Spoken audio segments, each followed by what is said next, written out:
ગુજરાતમાં સર્પદંશની સારવાર માટે રાજ્યના ઝેરી સાપોના ઝેરમાંથી બનાવેલું રિજિયન સ્પેસિફિક એન્ટી સ્નેક વેમ ટૂંક સમયમાં ઉપલબ્ધ થશે અને સર્પદંશની સારવારમાં સંજીવની બનશે.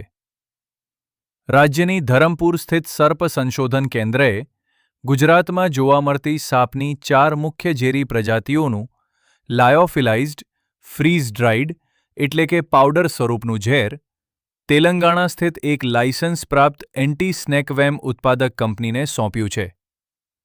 ગુજરાતને જ્યારે આ એન્ટી સ્નેકવેમ ઉપલબ્ધ થશે ત્યારે સર્પદંશથી થતા માનવ મૃત્યુને ઘટાડી શકાશે અને વર્ષ 2030 સુધીમાં સર્પદંશથી થતા મૃત્યુમાં 50% ઘટાડો કરવાના ભારતના રાષ્ટ્રીય લક્ષ્યાંકમાં મોટું યોગદાન મળશે.